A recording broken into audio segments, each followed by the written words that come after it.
All right, folks, welcome back into Buffalo Game Day Recap. Recapping, well, a game that we didn't really see coming into this one. The Bills fall 20-17 to the New York Jets in East Rutherford, New Jersey. Josh Allen, once again, a troubling performance, 2 interceptions, passing for no touchdowns. 6 quarters in a row where he really just hasn't had his A game. The defense can't stop the run. Just an all-around dud from the Buffalo Bills today as they dropped to 6-2 on the season, 0-2 in the division. They still have not picked up a win in the AFC East yet. Thad Brown joins us live from MetLife Stadium. Thad, you were on the sidelines from this game. What was the feeling? What was the vibe? What did you see out there? It was a surprise. You know, I think the vibe was, first of all, this stadium was dead, not involved in the game whatsoever until Josh Allen throws the pick to Sauce Gardner. It's funny, the only guy that Jets fans get up for when it comes to pregame intros and just cheering and anything is Sauce, and understandably so. The rookie's having a great year. But up until that interception, the Bills had the crowd out of this game. Wasn't a factor. Josh Allen throws that terrible pick, his second of the game. The Jets get a touchdown, and from there, you know, the crowd in this building was a factor in the game. You know, you talk about how the last 6 quarters, Josh Allen hasn't looked very good. I think this game was kind of the continuation of that second half against Green Bay. Last week, the Bills beat Green Bay, but looked terrible in the second half, and we all say, no big deal, they won the game, just a bad half. Well, that half continued throughout the 60 minutes here in New Jersey, and it cost the Bills a game. Now, look, there are other factors at play here. The Jets' defense, folks, is really good. Like, this is not a joke. This is not the Bills playing poorly. The Jets have personnel on defense. Now, they're young, they're undisciplined. You saw the Jets, they took a stupid penalty in the fourth quarter. This is something this team does on a weekly basis. But they have the personnel that are going to not only be able to match up with the Bills, but exceed them. And the play I point to was the last play of the game. That's basically a 50-50 ball between Gabe Davis and Sauce Gardner. A heck of a throw by Josh Allen. A bajillion yards in the air. Davis gets a chance. But you know what? Sauce Gardner's really good. And if I throw a 50-50 ball up between Davis and Sauce Gardner 10 times, I bet you Sauce wins 7 of them. The Jets have the personnel. Number 2 in this game, Bills had some injuries. You know, how many times would Matt Milano have made a play that Terrell Bernard did not? How many times would Jordan Poyer maybe have broken up one of those late passes that DeMar Hamlin or Jaquan Johnson did not? Jets have injuries too, so this isn't a one-sided thing, but there's no doubt the Bills' injuries had a factor. And this is the 4th game where the Bills have really, really been behind the 8 ball injury-wise. Miami, Baltimore, Pittsburgh being the other 3.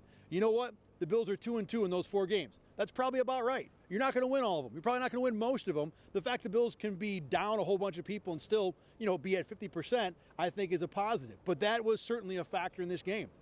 There are issues going forward. We're going to talk about it more as we go along tonight. The run defense, the lack of contributions by secondary receivers. These are things that are starting to crop up, and I don't want to call them regular issues, but certainly the last 90 minutes, yes. The last 2 weeks, yes. Things that other teams, as the Bills move through this season, are going to keep trying to work on them as we go along. You think the Vikings with Dalvin Cook are going to see what the Jets and Packers did and not try it? They're absolutely going to, so the Bills got to fix that too. Yeah, and you talk about those injuries, and they understandably and correctly have been very cautious with their injuries all season long. You know, Trey White, he was a quote-unquote a full participant in practice, wasn't on the injury report. They did not play him today. You know, Jordan Poyer, Matt Milano. If this is the Super Bowl, I can't speak to their health, but I doubt all 3 of those guys are getting held out for sure. Eventually, you play enough of these games, like you said, you know, these are those 2 losses, road divisional games. Those are tough enough to win no matter who the opponent is, a road divisional game. You're going to come up on the short end of those. And then with Josh Allen, some of those 2 passes, you know, the first one he talked about in the post-game report, he didn't see the defender. He was blocked off by the defensive end.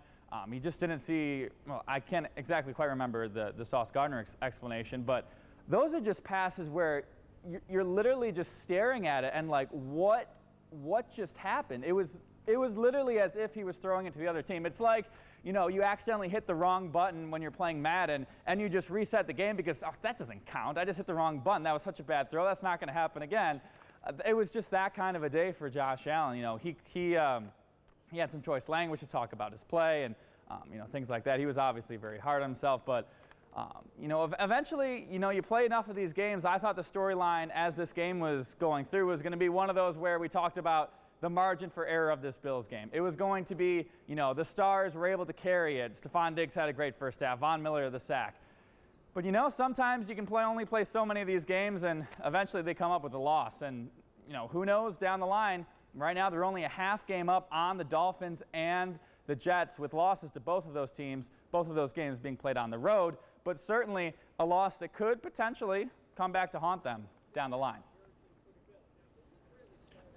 It's not out of the realm, AJ, that, the Dolphins or the Jets, I guess, we got to talk about them in this conversation, somehow end up in an end-of-the-season tie with the Bills. I think it's still, pretty unlikely. The Bills seem to be the much better week-to-week team. But at this point, being 0-2 in the division, having to beat both those two teams at home just to split, the head-to-head record, the Bills have some work to do to end up where we expect them to as the division champs of the AFC East. Now, when it comes to this game on offense, end of the game, Gabe Davis, like I said, has a chance to make a huge play, probably a game-saving play, and just didn't do it. He said, look, it's a play I should make. He said, my hands just weren't in the right place, and I just didn't make that play. Now, that was just one of many mistakes the Bills made, offensively and defensively. Josh Allen, as you said, AJ, tried to take a ton of the blame for it, but end of the day, his teammates wouldn't let him be the only guy that were the GOAT, or at least wore the GOAT horns from this loss. It's tough to win in this league. You're playing a good team and your quarterback plays like made some bad decisions tonight, really cost our team. A lot to learn from, a lot to grow from, but that's not the standard we hold ourselves to. That's not the ball that we play. He knows that those are non-negotiable, those plays right there. It's going to happen from time to time just by percentages and times you throw. So just overall, it's got to overall improve. Josh is always going to put it on himself when it's really not himself. So I'll ride for him to the end of this world. We got his back through thick and thin. There's no one in the league we would want more than that guy. And we got his back through everything, and the fact that he holds himself to the highest standard possible is exactly what we want. I feel like it's the flow, the ebbs and flow of the season. Good things are going to happen, bad things are going to happen. We've seen Josh make a lot of plays. He made a lot of plays today. I'm saying it's nothing totally on him, especially offensively. We work as a unit. Losing hurts, no matter at any level, the highest, the lowest, losing hurts. And, it's just, we took an L today. It's just what it is. Now, Josh Allen did talk about an elbow, shoulder, arm injury after the game. He said, look, it's something that he's going to be able to get through. We think that maybe the injury happened on that fumble with a couple plays to go at the end of the game. He was seen on the sideline kind of shaking his arm out after that play. Obviously, Josh is, the toughest of tough guys, and the expectation is he will be good to go for the Bills going forward. Obviously, something to keep an eye on as well. Look, Josh Allen had a bad day in this game. At least Josh Allen, the quarterback. Josh Allen, the running back, was awesome. Nearly won the game for the Bills. Josh Allen, the quarterback, not very good. And I think what happens is with Josh Allen, the quarterback, this is a guy that plays the hero ball stuff a lot. Way more often than not, it succeeds. Sometimes it doesn't. Today may have been a situation where he tried to maybe fit some throws, force some throws where he shouldn't have.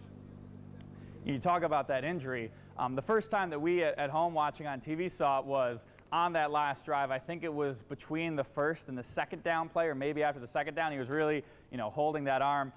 And then later on in the drive, he throws, I believe ESPN, Stats Research, said it was 63 yards in the air. I think I saw it was the longest pass that they had seen go in the air since they started tracking this thing. So obviously there's adrenaline, all that stuff, but a good sign when you see your quarterback make a throw like that after suffering that injury. Some more thoughts on the offense for myself. Obviously, it's a big talking point going forward. The wide receiver 2 production, Gabe Davis struggles. Isaiah McKenzie, only 2 catches.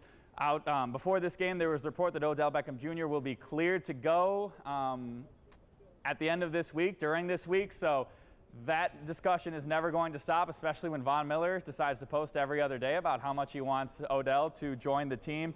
And, the wide receiver 2 needs to step up. Gabe Davis, he came into this game as the league leader in yards per reception. A, it's because he's hitting a lot of big plays, and B, it's just because he's not catching a lot of passes. It's a two-pronged stat there.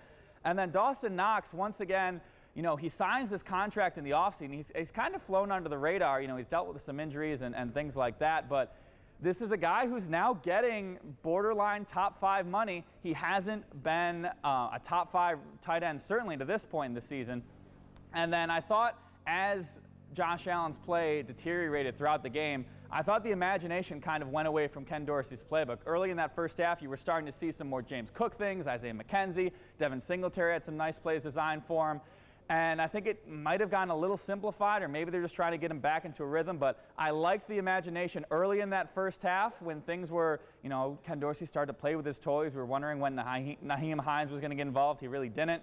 But that was just another thought for myself as, them trying to right the ship a little bit more in that second half. I think with Nyheim Hines, it's probably a little early for him to be heavily involved. He talked about it last week that the offense kind of sounded like Chinese to him at first. So I think it's going to be a while before Hines gets really up to speed. With Dawson Knox, this is a guy last year that had his breakout, and I use finger quotes because a lot of that breakout is touchdown dependent. And when Dawson Knox doesn't catch touchdowns, even last year, he really wasn't that much of a factor, and I think that's continued into this season. Let's flip over to the other side of the ball now with the defense. And second week in a row, the Bills' defense gives up over 100 yards on the ground. Previous 6 games before that, they had only had that happen one time. So LaFleur brothers have each done it once the last 2 weeks. No one else except for one other team, Baltimore, were able to rush for 100 yards on the Bills. The guys said afterward they weren't surprised. I believe it's Mike LaFleur. No, Mike LaFleur runs the Jets. Matt LaFleur is the head coach of the Packers. It doesn't really matter. They're brothers. What Matt LaFleur did last week with Green Bay is something the Bills expected Mike LaFleur to copy. And they said that's exactly what happened. It's not something that they need to worry about. They all say that even though the scheme has caused them a problem, the fix is not what other teams are doing to them. It's what they need to do for themselves. They ran the ball us and they had success. I really don't know why. I really don't know why we couldn't bottle it up. We've been, but we've been playing the run really, really well up until, last week. Hard to tell what it is right now, but obviously they had success, so we just got to improve on it, man. We got to look ourselves in the mirror, be honest with each other, and just get back to the drawing board. We just got to do a better job on our side of the ball of being more gap sound and being more fundamental strong. So it's kind of just back to the drawing board and, go back there, watch the film tomorrow and see what we can fix. That's something we have to seriously look at. That's where the game starts up front and then run defense. You can't allow a team to run the ball on you like that. So give credit to them. It's life in the NFL. Things don't always go your way, but it's about staying together as a team and making sure that we're not pointing the finger at one another and, just accepting it. That's just really what it is, accepting it and understand what we got to do and come to practice with a mission on our mind. I do like Von Miller's honesty there when he says, look, I don't really know what happened. They just started running the ball on us. I know that from the Jets' point of view, they've talked about run game success as being something that you have to stay with, and that eventually if you keep banging a running back and an O-line, keep pounding and pounding and pounding, eventually it'll bust through. That's what it looked like here. And I think, when you play defense, I don't care who you are, how good you are, what team you're going against, if you allow another offense to keep running the ball all day long, yeah, eventually it's going to bust. And by the Bills not being able to put the Jets away, by not being able to force Zach Wilson to be the primary mode of moving the ball down the field, I think that's where the Bills ran into trouble, not primarily, but part of it at least, stopping the run. They allowed the Jets to hang around, to be comfortable, to run the ball, and finally at the end of the game, they were able to hit a few. Now look, this is a decent Jets offensive line. They've been okay running the ball, so give some credit to that side. But this is something that has been an off and on issue for the Bills. Obviously going back to 2020, it felt like this year the first 6 games that have been put away. Maybe Matt Milano simply not being on the field was a big part of why that happened. But Milano played last week, and the Packers had no trouble running the ball. Obviously, a little bit of a weird game where they were down and running it, but a lot of those Packers yards were early when the game was still in doubt. So this is an issue the Bills have to correct. Is it a panic button warning sign of long-term issues? I don't think so, at least not yet. Yeah, and you talk about the run defense allowing the Jets to play the type of game they want to play, running the ball, not making Zach Wilson do a lot of things. I think that obviously really hurt the Bills a lot because Zach Wilson is a quarterback, and I've referenced this stat all throughout my betting column this season long. Zach Wilson has just been atrocious when it comes to against pressure. Coming into this game, he had a 7.1 passer rating against pressure. Obviously, all quarterbacks are going to be worse against pressure for the most part. He was the worst in the league by a substantial margin. And when Greg Rousseau, he was questionable in the second half. I don't think I saw him play in the second half, if I'm not mistaken. Von Miller got 1 sack. Damar Hamlin got another. They only got 3 quarterback hits in this entire game. Obviously, they didn't pass a ton, so they didn't have a ton of chances, but the sustained pressure was not there, making Zach Wilson do a lot of things. You didn't see the guys like AJ Epinesa. You didn't see Shaq Lawson really contribute. You talk about on the offensive side of the ball, Diggs being the only guy on the receiver side stepping up, you can say the same thing on the D-line, where it was just Von Miller really impacting in a way that you would like to see them, make Zach Wilson look like a young, inexperienced quarterback and have to do some things with this Bills secondary.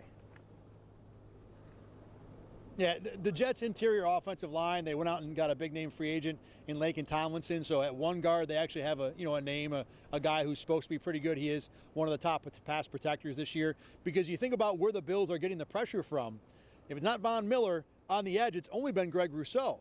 So if Rousseau is not available, which it seemed like he wasn't, then you're left with Daquan Jones, Ed Oliver, and Jordan Phillips. They were quiet in this game. Perhaps the Jets just blocked him. We'll have to go back to the film and see. But you're right, though.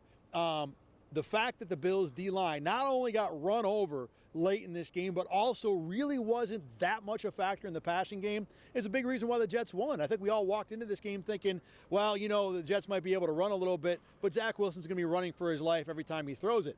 Another thing the Bills talked about with that is they really thought the Jets did a good job with quick throws. You saw a lot of that with Zach Wilson. I mean, the majority of his throws were quick slants to Garrett Wilson or RPOs, run-pass options, where Wilson's catching the ball 5-7 yards down the field. They didn't make Zach Wilson have to 5- and 7-step drop and have to sit in the pocket for a long time letting passes and patterns develop. They got the ball out quickly, and it kind of stunted whatever advantage the Bills might have had on that defensive line. AJ, back to you for some final thoughts.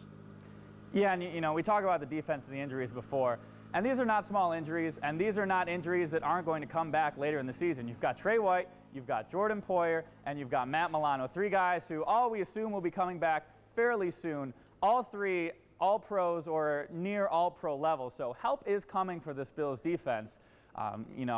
Terrell Bernard, he's not going to get many more chances maybe like he did today. You'd have liked to see him step up. I'm sure he would have liked to see himself step up to get some more opportunities, things like that. But yeah, going forward for the Bills, like we mentioned, the margin for there's still a big margin for error. Long and short of it, this is still a Super Bowl favorite. This is still a team that most likely will win the division. But the wiggle room is getting a little bit smaller, where one or two or more of these weird things happen, and now you're talking into division races. You're talking into races for the 1 seed, things like that. So it's by all means not sound the panic alarms yet. But enough times where, we toss this aside. This is what happened last year. You had the Jacksonville game. You had some weird things happen. And, sure as they go, 12-5. They have to go to Arrowhead, and then we all know what happened next. So, it's the NFL. As the Bills always love to say, it's hard to win in the NFL. However, I like to say one team always wins every game, so it's not that difficult. But yeah, it's certainly maybe a cause for concern going forward. Not every game, AJ. There was a tie this year, so not every game is there a winner every single week. Look, I'll leave with this. These are my final thoughts here. Going back to how we started this. Last week, the Bills had a bad half against the Packers. We dismissed it because they won the game. Now, they had two bad halves in this game, and they lost. Right this second, it feels painful. It's a loss. It's a surprising loss to a team that I think most people thought the Bills were better than, and probably still are. But over the course of a long season, if the Bills finished 14-3, 13-4, win the division, get a 1 seed, then this loss will be dismissed also. And like you said, AJ, teams will have bad runs, bad stretches. Last year it was the Jags game for the Bills. This year maybe it is this game. They're not going to play every single game great. There's 17 of them. You don't have to win them all. You just got to win enough to be ahead of everybody else in your division and everybody else in your conference. And for right now, the Bills have both those spots in hand at the moment. They still control their own destiny. The concern, and this is to your point, but I'll kind of turn it a different way, not only do the Bills have a little less margin for error, but in their division, the Dolphins and the Jets, at least for the moment, look decent enough, talented enough to at least push the Bills towards the end of the year. So, whereas, maybe if we went into the season thinking the Bills could dump 1 or 2 games, 14-3 would be plenty enough. It might not be plenty enough. It's not out of the realm that the Dolphins, the way they're playing offense, or the Jets, the way they're playing defense, become 10, 11, 12 game winners this year. So the Bills do need to make sure that these issues, secondary receiving contributions, run D, Josh Allen just doing dumb bleep things, those things need to get cleaned up, because this will not be a walkover division. At least it doesn't appear to be that. And the Bills will have to go out and win the games they're supposed to win. This one, you know what? everybody gets a mulligan, we'll flush it for now. If it becomes a bigger issue, then we'll start talking about it later on in the year. I'm all set here from MetLife Stadium. AJ, back to you. That is right. Good thing for the Bills. Their second half, they're playing a lot of these games on the road, so they're going to get a lot of home games coming up. Speaking of that, next week they head off to Minnesota, where it is going to be the easiest Wednesday media day for sports director Thad Brown. We've got the easiest storylines in the world. We got Diggs going back to Minnesota, and we got James Cook playing against his brother. So it should be a good game for that. But for Thad Brown in East Rutherford, New Jersey, I am AJ Feldman. Thank you for watching Buffalo Game Day Recap. Enjoy the rest of your football weekend.